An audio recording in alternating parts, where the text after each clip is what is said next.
It is the Doom Saloon. Basically, it is my take on two of my all-time favorite pedals.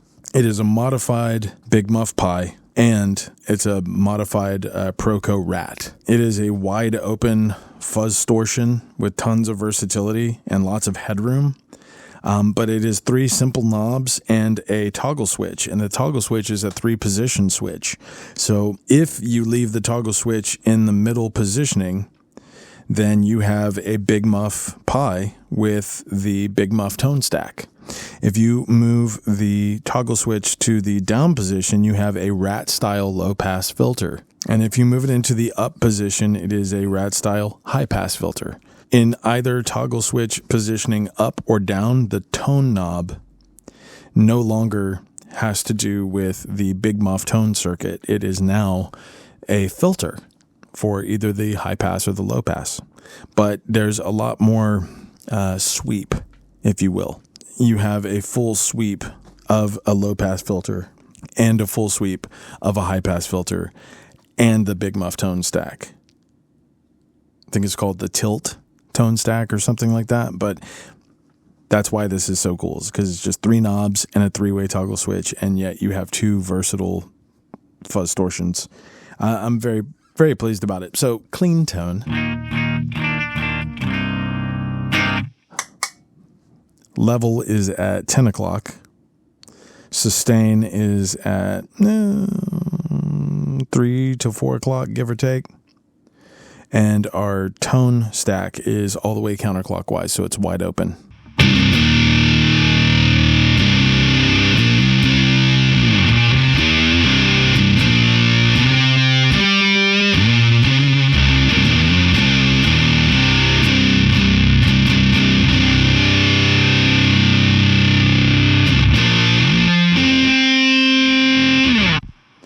How that sounds with our skeleton key compressor.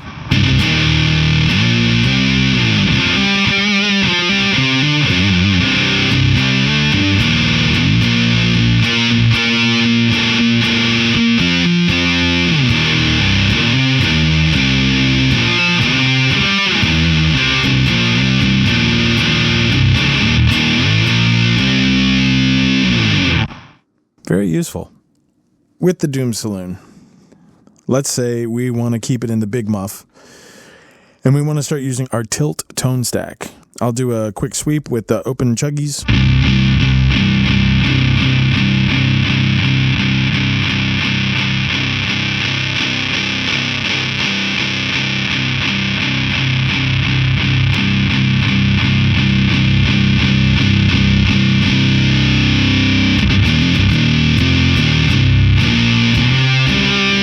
Meanwhile, all while having the volume at between 10 and 11 o'clock. It's basically 10 o'clock.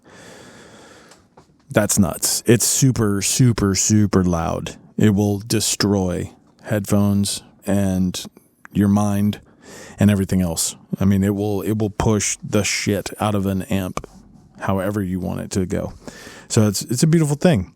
Now, I'm leaving the sustain and the level exactly where they're at, or the volume and the sustain. There you go. And the tone is going to be moved around. But let's move to the down position.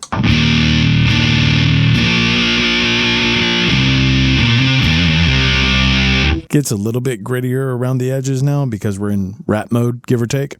But now listen to the sweep going from counterclockwise to clockwise.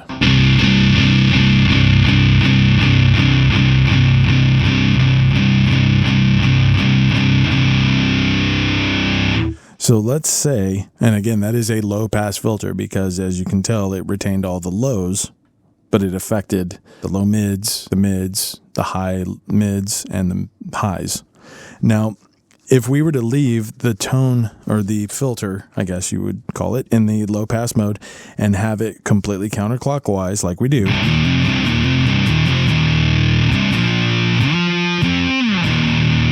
and let's say that's your jam right there, but it's not loud enough. Well, good news, volume's only at 10 o'clock. Move the volume to 12 o'clock.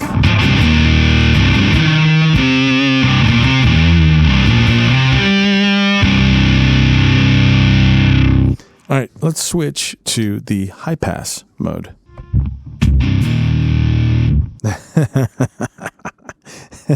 That's with the tone knob, or now the filter for the high pass, all the way counterclockwise.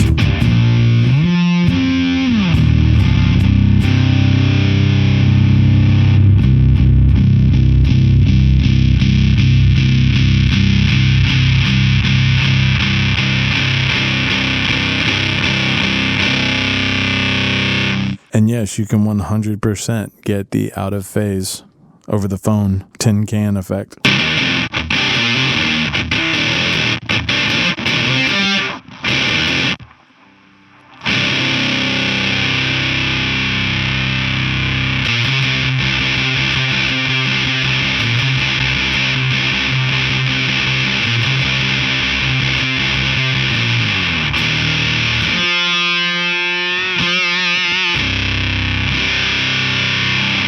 And the volume's still only at 12 noon, so that's going to be way too brittle for my ears. So would I use it in this setting right here? No. Would I use it for a stupidly thick amp? Yes. Would I use it in a studio? Most likely. You can do anything with it. It's kind of the cool thing about it. If you were to take the drive down in that current setting and take the drive to like 9 o'clock, and you can still turn the filter all the way over and then lower the volume.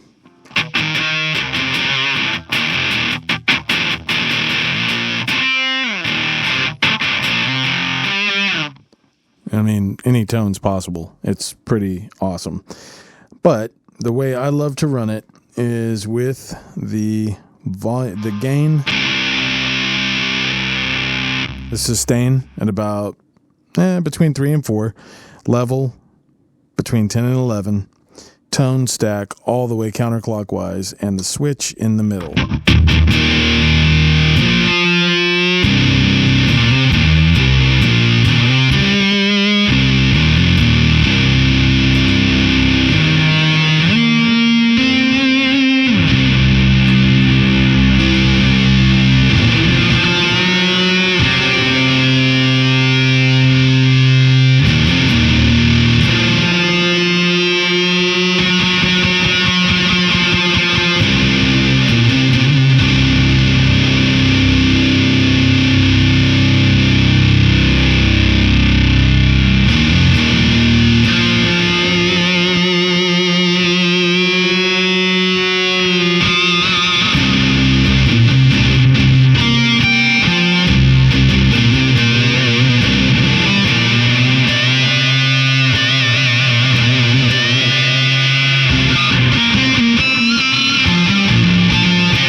Nice, fat, juicy, stupid thick, and still you get tons of shoegaze clarity with your delays in the effects loop and your compressor in front of it.